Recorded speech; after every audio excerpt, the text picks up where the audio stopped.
Swatting Response, Part 3 of 4, How Swatting is Deceiving Communities. Hello, this is Jay Martin, Nebraska Department of Education School Safety and Security Director. The video you're going to watch is a video lesson on swatting. You'll learn not only what swatting is, but how is swatting deceiving communities? How is it impacting us, and what can we do about it?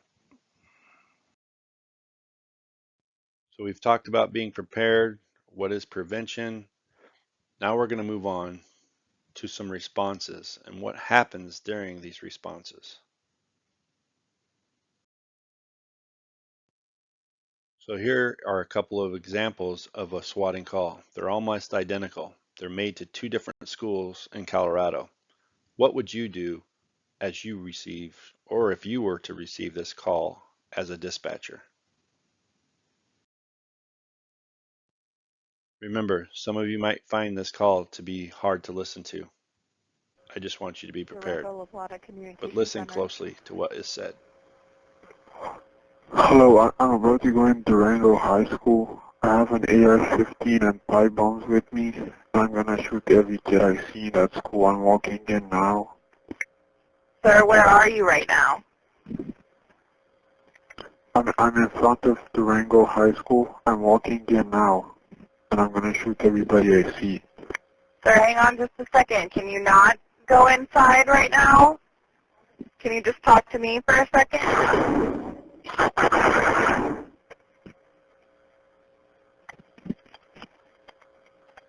Hello? Dispatch, how can I help you? Hello, I'm about to go in Canyon City High School. I have an AR-15 and pipe bombs with me, and I'm gonna shoot every kid I see in that school. I'm about to walk in now.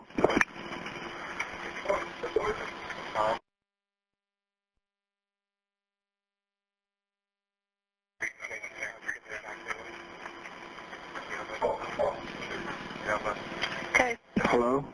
Hello? What is your name? Lawson, I'm walking in now.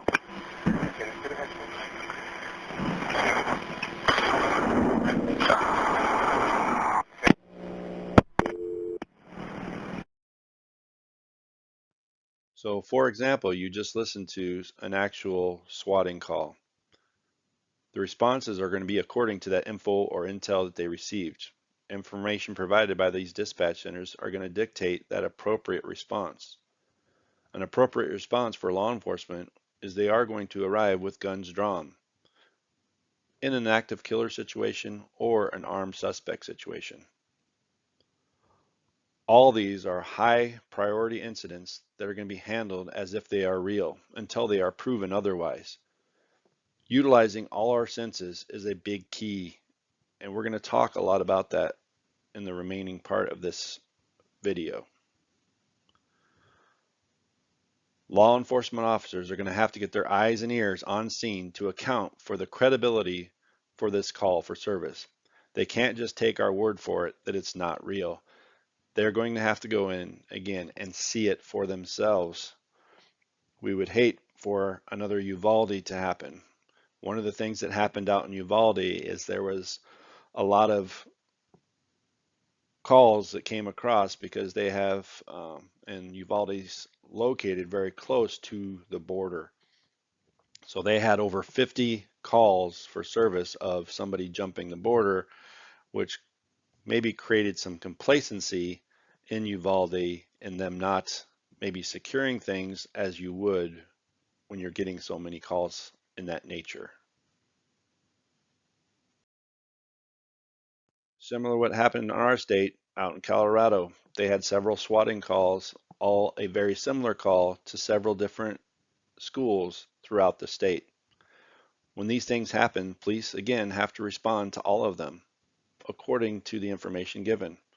They might respond a little differently, but again, everybody's doing it in the appropriate manner according to the information they're being provided. Texting my parents, just saying like that I love them and all that, like not knowing really what was going to happen.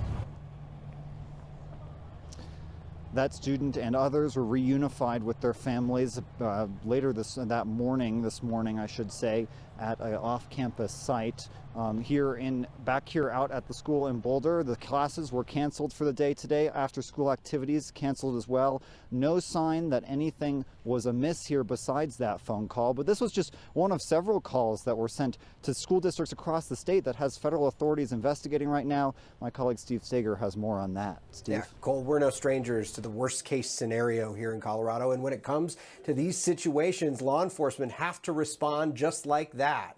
Schools across southern Colorado dealt with this just 6 months ago, and a resource-heavy response that schools across the state felt again today. There was a male voice, and that they said they were outside of the school and that they had a bomb and a AR-15. That was enough to kick every police officer in Brighton into gear to get to the high school this morning. When a call like this comes in, it's all hands on deck. All that police power for nothing. We can't assume that, that this is just another one of those fake calls. We have to respond the way we do. They have to do it. Just like these officers did 6 months ago in a similar response in southwest Colorado. These officers are storming Montrose High School. Ready. Montrose Sheriff's Office! After a string of suspicious calls to emergency dispatch centers across Colorado on September 19th, 2022. 9 News obtained 2 of them. And who am I speaking with?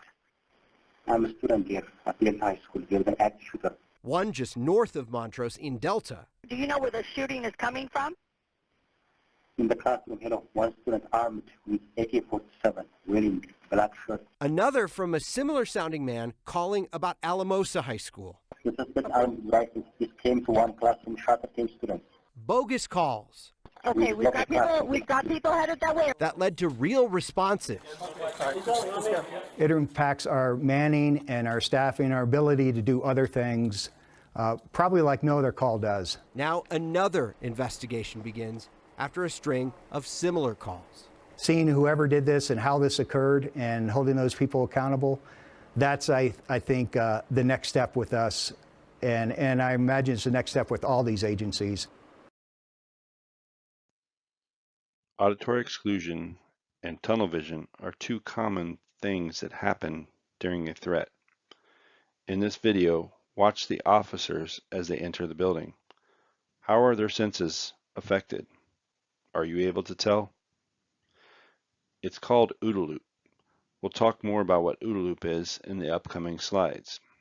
Basically, how our senses are impacted during a threatening event, especially when it's an unknown stimuli.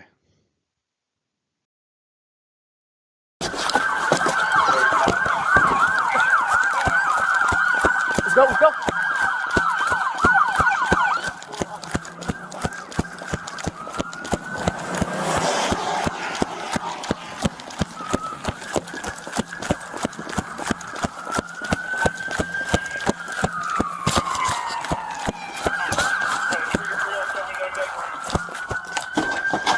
Get the door! Get the door!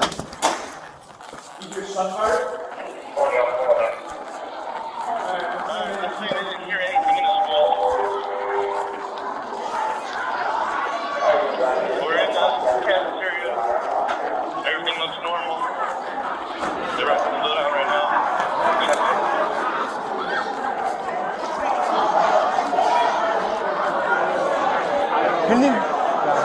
We have an active shooter call here. What? Yeah. Is there anything that's going on? No? That's what I'm aware of. You guys can keep all the kids in here for me. Gentlemen! In there for me!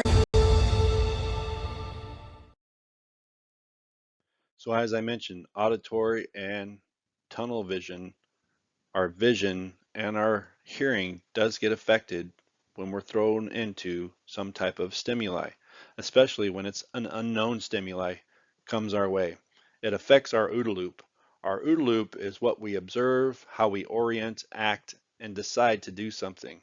It affects our ability to react, especially when, again, it's an unknown stimuli, such as police showing up at a school's doorstep when there's an unknown event occurring. It's a four-step approach. First, you start to filter the available information. Then you try to put it into context. You quickly make the most of the appropriate decision to what information you're able to decipher, again, utilizing all your senses, while also understanding that changes can be made as the data becomes more available. Often what happens in these situations is we go through a phase of where there's denial and emotional filter that affect our reaction time. We deny or want to believe or wish this wasn't happening. We deny it's happening and we wish it wasn't happening.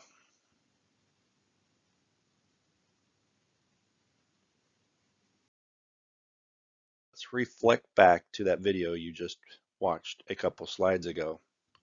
What was their response level? Where were their senses? How was their OODA loop impacted? You saw the officer through his video camera that's on his chest run by this officer who was walking. Was this officer walking? Did he have a different perspective, a different idea of what was going on at this school? Did they communicate? You heard him say, "Come on." Did he recognize the vehicle that was coming? Did the person behind the vehicle in this SUV, did he even realize that there was a cop running up to the school? Again, were they locked into tunnel vision? When the officer approached the door, he wasn't able to get in. One of those things that you need to talk to your first responders, your law enforcement, do they have access to your building even when it's locked?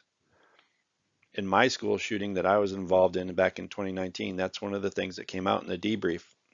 I had a badge that got me into every school, even when they were locked. However, it did not get me into our STEM academy. It was a private academy. My badge that I had got me into all the public schools.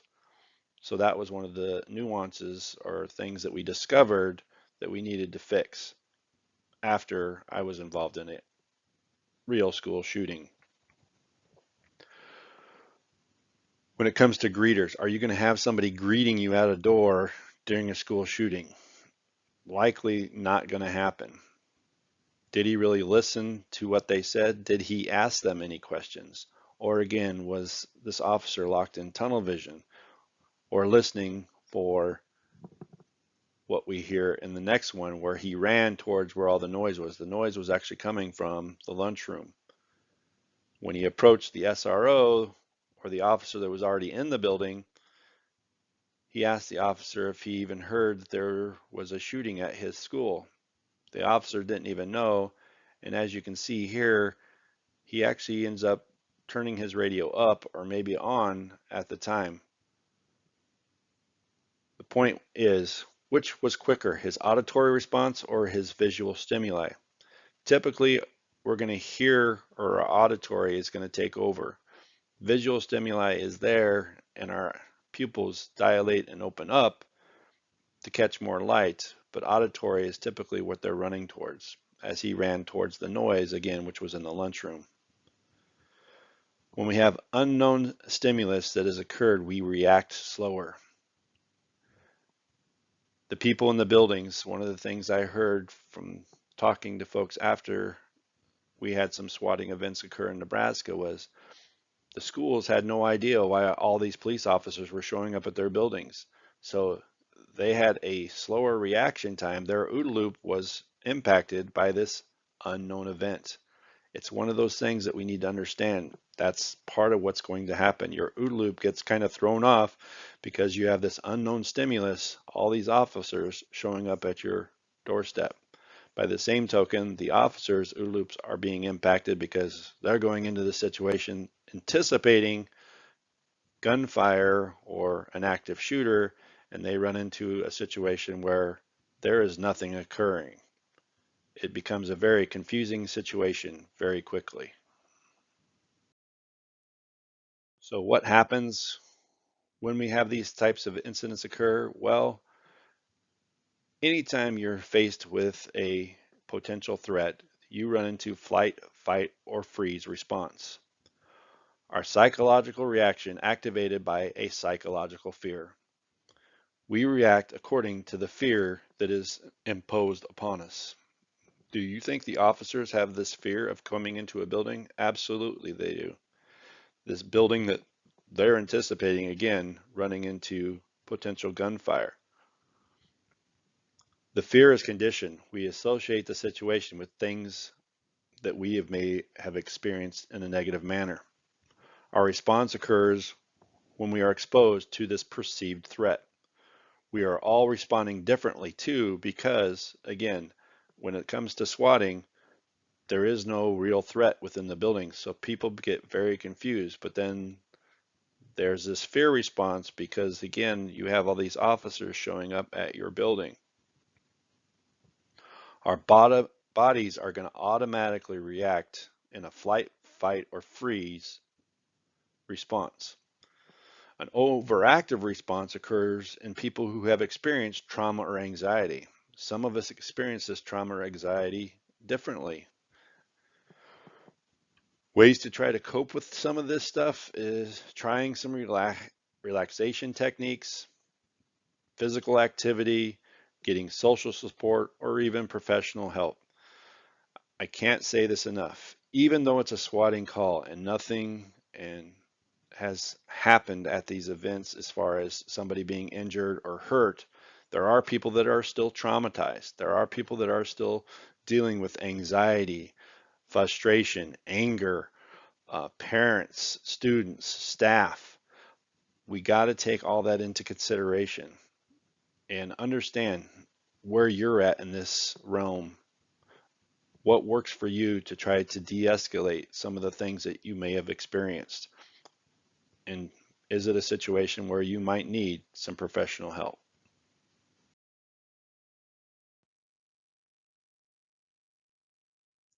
Our nervous system responses. Our heart rate, breathing speed up to allow more oxygen into those major muscle groups. It's what our bodies do when we have that, again, unknown stimuli hit us.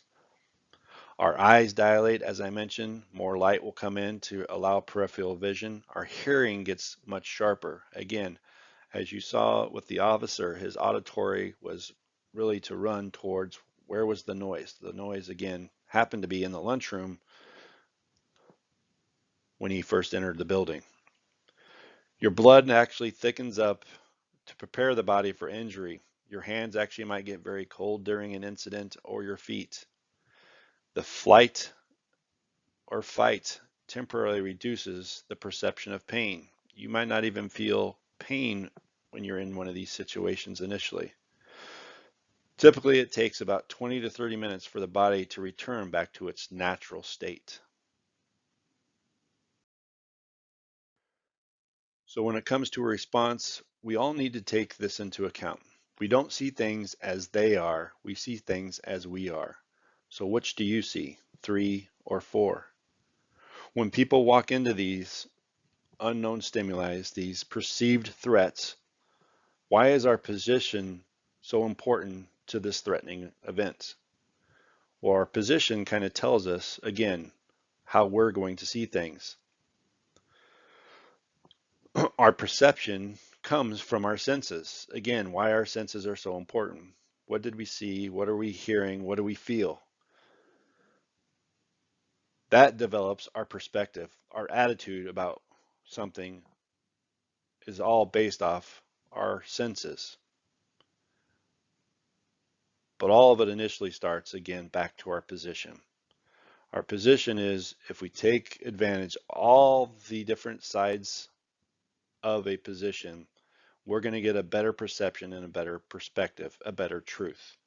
My point with all this, in these incidents, we all need to be very cognizant of everybody else's position.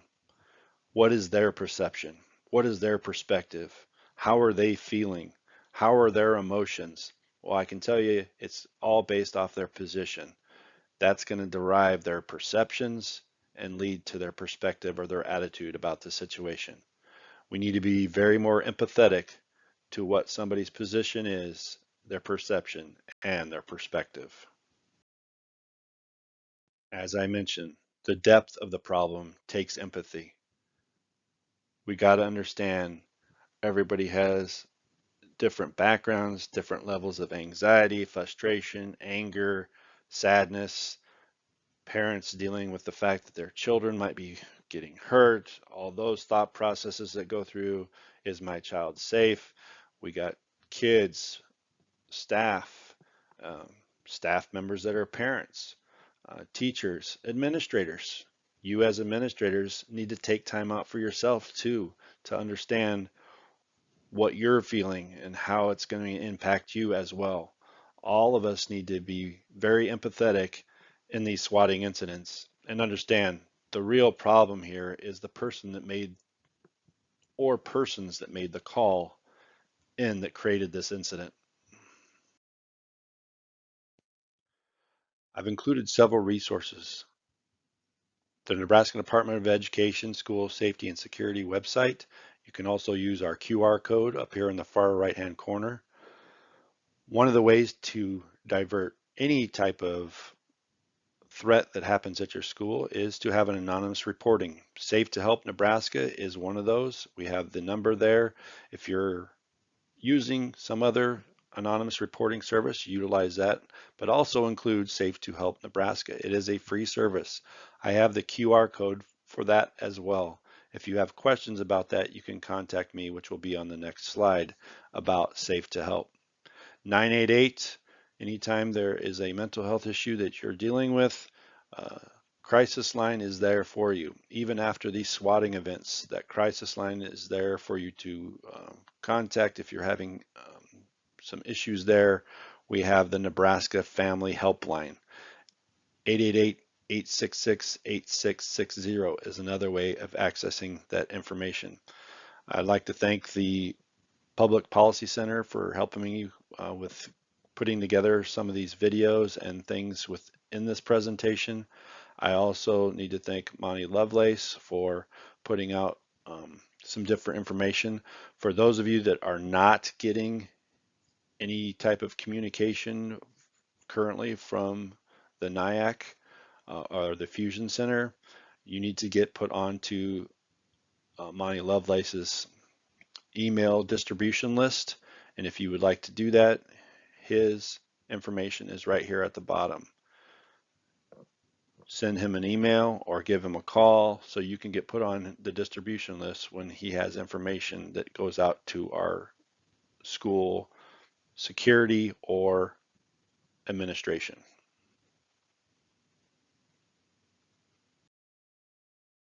Thanks for watching the Nebraska Department of Education swatting video.